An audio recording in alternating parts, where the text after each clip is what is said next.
Hey guys, today I'm going to be doing a book review on Jonathan Strange and Mr. Norrell by Susanna Clarke.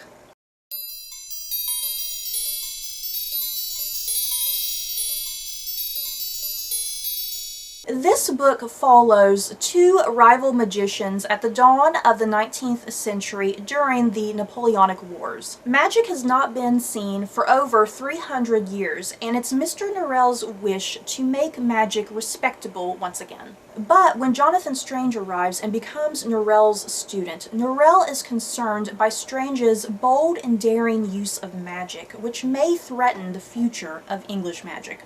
So to start off with, I actually watched the BBC miniseries first prior to reading this book, but I tell you what guys, I fell in love with the miniseries and I kind of got a wee bit obsessive about it. So I really wanted to pick up this book to kind of compare it to the show. Because while watching the BBC miniseries, I kind of did feel like there were things lacking. For instance, a bit of character building in places and a lot of world building. And I kind of more than anything wanted to pick up the book to get a more extensive and detailed take on the characters and the world building. Okay, you guys, this book was so good. I enjoyed it. The thing you have to know about this book, it's not for everyone.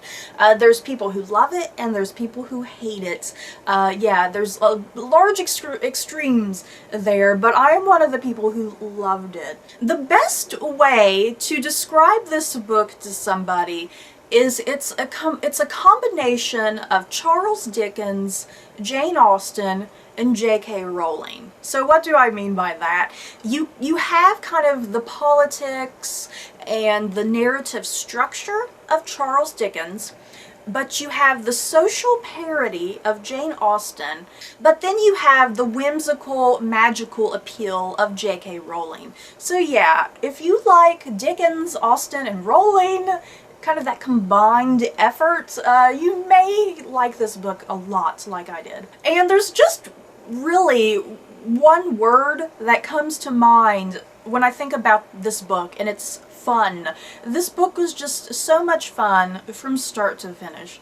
The humor is hilarious for starters. I found myself laughing out loud on quite a few occasions. The magic is also very unique. There's something about the magic that's very realistic in a weird sort of way. It's hard to describe. It's like you kind of have to read the book to understand what I mean. It's like the magic is very organic and it comes from a very real place, if that makes sense. And I also just adored the characters. The characters were just so great. I mean, yeah, you have the characters you love and you have the characters you hate, but every character serves their purpose in this book in some fashion. The first issue that arises when people see this book, it's over 1,000 pages. Most people are very daunted by a 1,000 plus page book, and I'm not gonna lie, I was originally like, oh my god, this book is huge. But don't be too intimidated. This book, you can get through it. It's not very difficult to get through it all, in my opinion. Of course, it is 1,000 plus pages. There are going to be some boring parts here and there naturally. But still, as I keep saying, I enjoyed this book from start to finish. This book also has footnotes that appear throughout the entire book. I do recommend you read the footnotes because sometimes the footnotes provide extra backstory that you will not even get in just the regular story. Some footnotes are very quick and simple, you can read them very quickly, and then there are footnotes that extend for pages at a time, like ridiculously long amounts of pages of just one footnote. And when you get to those, I recommend just waiting until you get to the end of the chapter and then go back and read that long footnote. Because if you sit and read the footnote first, you're going to forget what happened where you left off.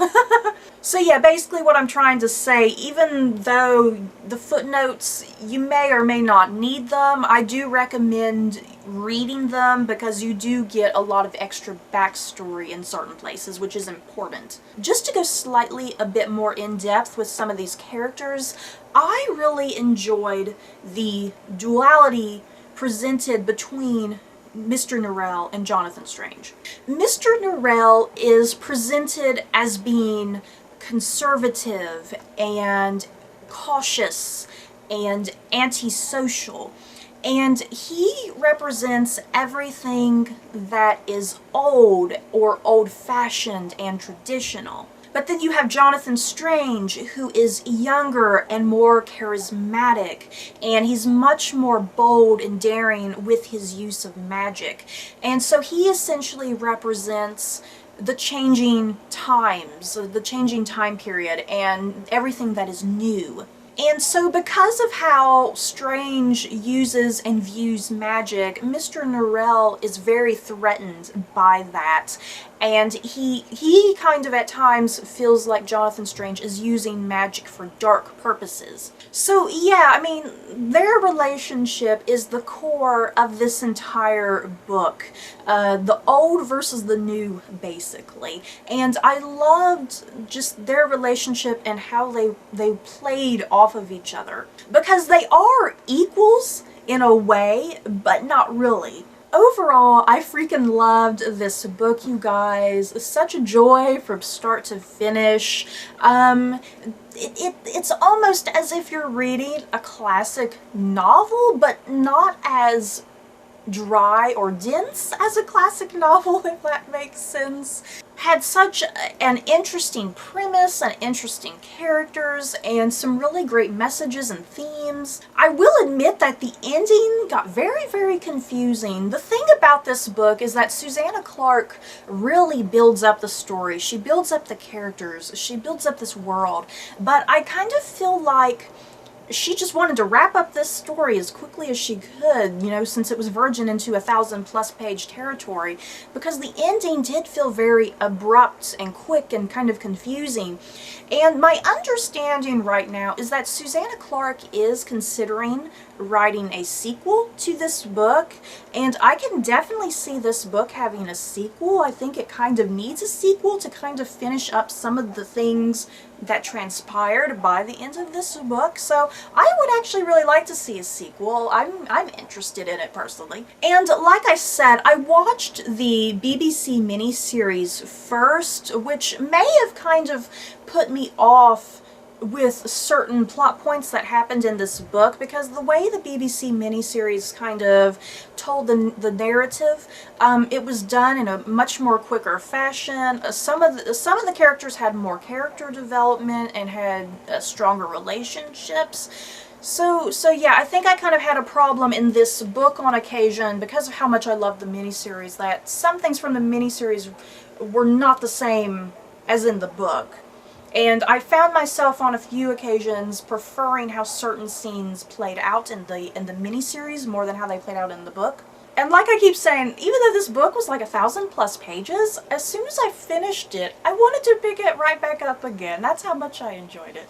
So that's it for this book review. In the comments below, have you guys read Jonathan Strange and Mr. Norrell? Do you plan on reading it? Just let me know your thoughts and opinions down below. And yeah, if you guys saw the mini-series, we gotta talk about it. So that's it for this book review. I hope you guys enjoyed. Don't forget to like, comment, and subscribe. And if you liked this book review, you may like these other book reviews. Bye guys.